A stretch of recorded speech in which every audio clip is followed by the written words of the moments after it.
Well, hi everyone, and welcome to our first Ask the Advisor program that the Success Center will be putting on. There'll be 4 throughout the semester.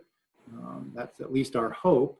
We know that college can be confusing for any of you out there, and whether this is your first semester or your fourth, your success often comes down to how well you understand the academic calendar and the things you need to do at specific times. For example, when is registration? How do you prepare for it? When's the last day to drop a class? How should you be thinking about whether you want to drop a class or not? Anyway, that's the point of this. We're here to help. Even though we've designated 3 other sessions, well, this one will be what does early alert, midterm alert mean? We also have one coming up on October 29th for how to prepare for spring registration. And then we're going to put a final one on December 10th for now that your final grades are posted, do you need to make a schedule change? Beyond those specific topics that are listed, we want you to come to us with any kind of questions that you have pretty much about anything. We may not be able to answer them. We often get questions about specific scholarships, and financial aid and things like that. And so we will probably redirect you over to some of those other offices to answer that. But it's a good place to start. Next thing I would like to do, let me back up. This was dedicated to early alert, midterm alerts, and we'll talk to you about that in a second. But most of you know me by Chris Stadler. I know I always ask you to call me Chris. I was just going to have the other advisors introduce themselves, and if there's anything specific that they do, and I'm looking at somebody right now who can, on the screen, special area, she will let you know that. Okay, Carla? Yes, I'm Carla Meredith, and I'm an advisor here at Tech. And so if you guys have any questions, that's what we're here for. So just make sure that our emails are actually posted in the Student Success Center. And we are also usually available 8 to 4:30, Monday through Friday. We have the lunchtime normally break at 12 to 1. But if you guys have any questions, that's what we're here for. And if we can't, like Chris said, if we don't have the question or the answer, we'll certainly give it a whirl and try to find the answer for you. Amanda? Hi everyone, my name is Amanda Baker, and just excited to see each of you in the Success Center. Come on in. Let us know if you have anything we can help you with, including the tutoring that we offer there in the Success Center. Free to everyone and focused on the STEM classes. Nancy? Hi, so my name is Nancy, of course, and I am an advisor, but I also do accessibilities.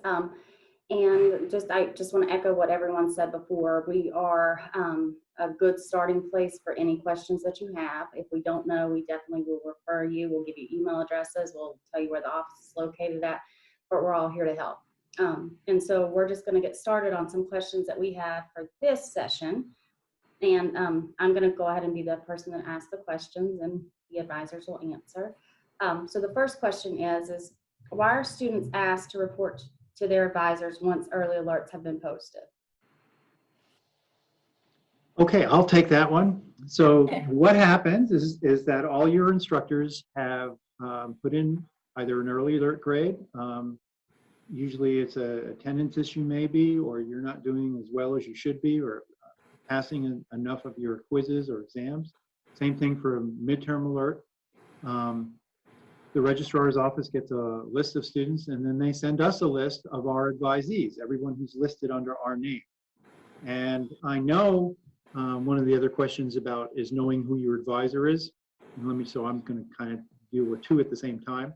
I'm always listed as your advisor in DegreeWorks. Just flat out, it's a lot easier for admissions and everyone else to, when they have to put down an advisor, they just put my name down because I'm the director of the Success Center. You can see any of the advisors. If you wish to talk to somebody in particular, you can, of course, do that. That's your discretion. We do have an appointment book out there. It doesn't say who you'll be seeing. You'll just be seeing one of the advisors. But please know, we're a pretty fun group, or at least we try to be, or I try to be, or maybe I'm not fun, but the rest of them are. I don't know, because it's kind of what your perceptions are. But for me, at least, I won't speak for myself. The rest of them are all pretty good and very fun people. So you shouldn't be afraid to talk to any one of us about any kind of issue or question. So the first thing happens, midterm alerts, your instructor notifies they're concerned about something. I'm hoping that, and I know this happens, but I don't think it happens in every class, that the instructors do tell you, the midterm list is coming out, some of you are on it. So if you're concerned about anything, please talk to me first. Our job is to make sure that you do have a conversation with your instructor. All of you who were alerted will be getting, and I should say all freshmen, people who are advised by our office, will be getting an email from us, from me specifically, that's going to ask you to go speak to your instructor. It's going to remind you that we were notified that you're having issues in a particular course, and we want you to get connected with your instructor. We have tutoring options and things like that, but that's second. The first thing that you need to do is talk to your instructor and find out what the issue is. Often we find that somebody was midterm alerted, but when the person submitted the alert, you hadn't had that next exam or quiz, and that actually lifted your grade up, and it's not really an issue. Or you figured out how you're going to do well in the course, you've already talked to the instructor. So some of the problems are just handled naturally within what you've already done. For other things like that, if you are having, because we are aware, we kind of hear everything. We know there are a couple of classes that people always struggle in. Math is always an issue for us. We know that, and that's why a lot of our tutors are geared toward math in the Success Center. But anyway, you are notified. There's no issues. We just want to make sure that you pass the course. And I will tell you, I often find, and I don't know how it is this semester because COVID has changed a lot of things. We would like this, and I will tell you, we would like this sessions to be done in person on a rolling basis. You come down to the Success Center. That's how we would like it to work. But due to COVID, we can't do that this semester. We would, first thing, talk to your professor. Let's see where we need to go. And then we can find the help for you. So we're It's not really important like to point out, Chris, I'm sorry, Yeah. excuse me, Nancy. I just wanted to make sure that we say you weren't ratted out by your professor. You weren't, you weren't told on. It's a way that they're looping us in to make sure that we are another point of contact for you if you should have some issues that you need some help with, maybe even outside of class, whatever it might be.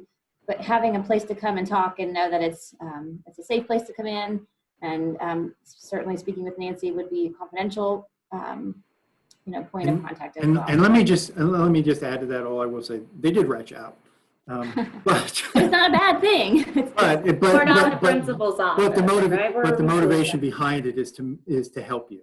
So oftentimes what we find is students will stick their head in the sand and just not acknowledge that there's an issue. And what I wanted to say, and I kind of lost my train of thought on that though, so thank you, Amanda, is that you should always know what your grades are in any course. You get a quiz back, write it down. Of course, now I understand if it's coming through eCampus, you could probably always see what your grade is. But you have to empower yourself to know exactly where you stand in a course. Grades should not be a surprise to you. And if you are surprised, that also means you need to talk to the instructor. It's too often students don't empower themselves to find out exactly where they are in a course. I know, I live that. And I don't know if anybody else has, but it's really important. You just can't let things kind of fall to the wayside, or I'm having, as soon as you need help, even if it's the first week, come down to the Success Center and let us know that you're having an issue, okay? And I know, because I've got a couple classes out there now, everybody in the class seems to not be doing well. And so what's going on there, okay? And then we can have you do some things, and then we can do some things behind the scenes.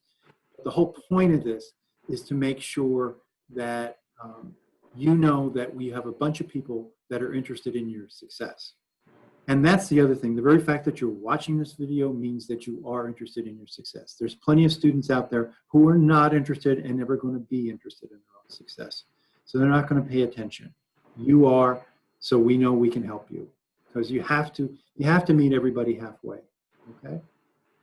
Okay, Anybody- so what you're anything- saying is we're not the principal's office, we're a resource center, and we're just here to help. And then also, I know he was talking about the grades and keeping track of them. You know, you want to jump on those office hours. When you get a test or a quiz back and you've missed something, jump on. Say, hey, work me through this problem. Most of the time, you don't have to stay that whole hour, but just getting on and getting that feedback from that professor, because that's the person who's grading you. They know what they want. So, you know, being proactive and speaking with them is going to be the most helpful.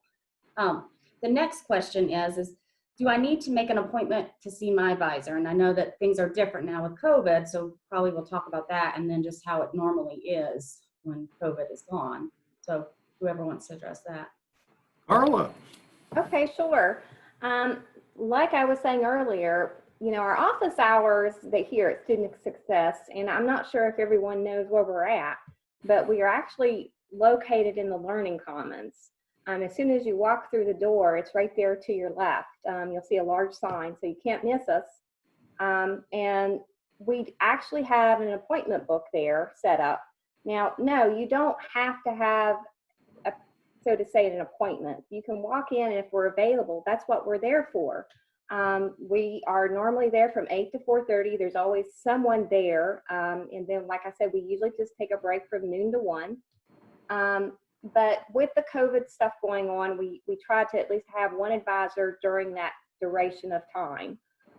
We also have all of our emails posted on the doors, so you can easily see a point of contact. So if you can't reach us during those hours, then please reach through us through email, because you know, we'll certainly take care of your questions. Thank you, Carla. You're welcome. And we try to get to them as quickly as we can. There will be a couple days probably where, you know, only one person's here, or an afternoon we had to shut down early or something. Just because we're not in our offices, you can always email us. We will ask, though, that if you come, you're walking, we're available. That's why we say always check our offices first. No matter the time, even if we're busy, you can look and just make sure that somebody's there. But we'll want you, because of COVID, we'll want you to go ahead and sign the book, even if the appointments are all taken up or something like that, but you can still get in and see us if you do see us. We'll want you just to write your name down on the side and maybe the time that you were able to get in, because that will be used for contact tracing later on if and hopefully no issues. But should there be an issue, that's going to be used for that, okay? So the next question is at this point, is it too late to save my grade? Chris. Everybody's shaking Well, I saw talking. Amanda nodding her head no, so I'm going to guess she's all dying to get in there with an answer. I can start, and then you can hop in when you want to. No, it's not too late. You know, we're just now at the midway point. So again, what Chris said, go speak to your professor immediately. Have a frank conversation if you need to. Get on in here and get some tutoring as well. Even if you're not struggling, tutoring is a good way to maybe go from a B to an A. So save that grade by putting the time in, understanding what you need to do, maybe even get a little group of classmates together to study together. There's lots of different ways you can go about it. But yeah, it's never too late. Always work out with the professor what you actually need. If it's close between passing or not passing, and it will depend on the course, because some courses require you to have at least a C in order to progress. So it will depend on what you actually need, but for most cases, we'll try to have you stay in a class as long as possible, as long as you're comfortable with that and the instructor's comfortable with that, before you actually have to drop. And that way you have a better understanding of exactly where you're at. And more importantly, on another level, if you did need to drop, you get to see exactly what the material is for the rest of the semester. You don't have to work as hard and things like that, but at least you get to see it. And seeing it one time should help you the second time around if you need to take that course, okay? And we do have plexiglass for the tutors too. So, right, we want to make sure that people know that is a divider for us. So the last question is, is what should I do if I need to drop a class before the last day? And which is November 20th, right? Last day to withdraw. Yep, that's right, Nancy. So what do they need to do, Chris? Contact us. Let us know they want to drop the course. We're going to have questions just to make sure, because one class on one level is just one class, but we're trying to help you be successful for 4 years. So we'll have some questions. Did you seek tutoring? Could you let us know what the issue is? Is there anything going on in the class? Et cetera, et cetera, et cetera. Something along those lines. We just don't automatically, oh, you want to drop? Okay, we'll just drop it. We want to understand what's going on. Because if there's a way to interrupt that process of you not doing well and you didn't do this, you didn't do this, you didn't do this, we don't want that repeated in another semester. And I will tell you, I mean, you all did not get our full new student registration event. And I've emphasized it to some students. Carla and Amanda and Nancy have all emphasized it to other students, but you haven't heard as a group. I mean, our unofficial motto is really don't suffer in silence. Too many students go through the semester, even go through 4 years without uttering a word about there's been an issue. So they sat there at a C, maybe a high C average when they could have gotten A's and become more marketable. Going out when they graduate. If you have any kind of issue or concern, I can't tell you enough, make sure that you talk to somebody. But just reaching out, that's just number one. And I can't speak for anybody else, but I can tell you, and I've told many of you, well, maybe not so much the freshmen, but when you get to know me a little bit more as a sophomore, or you come back as a junior or senior, I'll tell you, I failed out of college the first time because I just didn't talk to anybody. There was no office like this, nothing, nobody there to help. And I just can't emphasize that enough. If you're serious and you want to be successful, there are people here who can help. Please reach out to help. Just another point to mention, when you're thinking about dropping a class, there are a couple things you want to consider. Of course, how many credit hours you're currently taking this semester. You need to maintain at least 12 to be considered a full-time student. And so we're probably going to tell you to talk to financial aid if dropping that class would reduce you below the 12-hour mark. You have to think about various scholarships you may have, whether you have requirement to remain eligible to play a sport, whether you're on a success plan already and are mandated to take certain classes and not able to drop. So there are various things to consider. It's not just, as Chris said, we're not just going to say, you want to drop? Okay, great.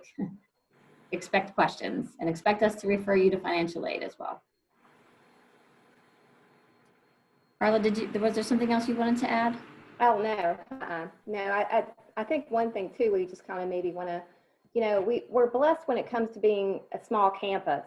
So, and I hope that the students take an opportunity with that. When you think about some classes, like for instance, at WVU's got 300 students versus what we have in our classes. I mean, I think like what Chris was saying, talk to your instructor, and we are here. That's what we're here for, is if you get in a pinch, that's what we're here for. And that is one of the things with the professors and instructors is that, if you reach out to them, they're there. You've got to be proactive. You've got to let them know that there's something going on. Just like with us, you have to let us know, or we don't know how to help. But I believe that, everyone is on the same team and here to help you. Anything else we want to add in on this? Same thing goes for if you have any kind of, and we run into this a lot, is that people who do have some kind of accessibility issue often want to think, I can do it alone. I don't need to worry about anything. And I would say, go talk to Nancy. Just if there's any documentation that you have about anything, that it may or may not be important. You may or may not ever use it. But if you have any kind of issue at all that Nancy could help you with, or just getting something documented, like I said, you don't have to use any of it. We have many students who have a lot of issues randomly, but they never use it. They never use an accommodation for anything, and they don't want to. But just as a backup safety net, because you don't know, especially as we go through what has really turned out to be a terrible situation with COVID. It's totally thrown off everything that everybody does. You know, in the past, you may not have needed it, but maybe you need something now to help get through, because I think everybody's kind of struggling with how they're getting through the semester from your faculty. I think we're doing a lot of things that we have to do, but maybe we're not comfortable with it, or we're still, or I'm all into doing this, but I'm just not. I mean, a couple months ago, I never even heard of Zoom. Okay. Seeing everybody smiling, right? So nobody, what is that? So, and I'm not a technology person. You know, I want to minimize everything, but we do have what we have to do, and we learn. And so some of your instructors are still learning, and other new problems have cropped up that nobody had expected to crop up. So that's another good reason to talk to people. And if, like I said, if you didn't need an accommodation before, but now you do because of changed circumstances, it's just a real help to already have that documented, because it may mean, you know, that you don't have to wait till the rest of the semester is over before you actually get approval for a bunch of stuff, and your professor can actually then help you with something. You know, if you want to add anything to that, Nancy. I just would want to say that that accessibility services, it's not for the student to get ahead, it's to level out that playing field. You know, there's deficits, and we have the accommodations or the tools to apply to just kind of make it a little bit more achievable, just leveling out for you. It can be, you know, losing concentration when you're trying to take notes. We have a Sonocent app that just records for you. You take it home, it breaks it down, and your speed, it just is something to help you. And a lot of times students will come to the accessibility, you know, to my office and think that they need services. And sometimes it's not so much that. Maybe it's they need to see the counselor. Maybe, you know, I can refer them to the counselor, to Peggy in the medical clinic for something, and that's a start for them. Sometimes, you know, with my office, we also work with TRIO to get services going. I also, because I do that dual role of advisor and accessibility services, often I loop in Chris or Amanda, or they'll send me somebody they've been talking to with a concern. So we all really try to work together. And it just goes back to saying, you know, just come to us. You just have to talk to us. That's all. The last thing I want to add too is that as you're thinking about spring registration, November 4th is when it opens for all students. October 27th, I believe it opens for veterans. But in the Success Center, we're going to try and pre-advise students starting October 26th, which is a Monday. And pre-advising means you come down, you pick out your classes, we print you out off of your schedule builder a registration cart with the they're called CRNs, the numbers of each course, and we have you sign a paper, and we sign it, and then we submit it to the registrar's office on November 4th, and they will enter all those classes. But Morgantown will not let us actually physically let you register. We give you the PIN, and you go register for the class until November 4th. So any kind of questions and issues you have, we're going to be putting more information out in the digest. I think 2 weeks from now, it'll go out, and it will ask you for questions. So anything you have about registration, let us know. We also have our next session dedicated to that as well, Chris, Yep. right? So that'll Yep. be October posted on 29th. the 29th. All right. Thank you, everyone. Yes, thank you. Take care, and we'll see you hopefully a lot sooner than later.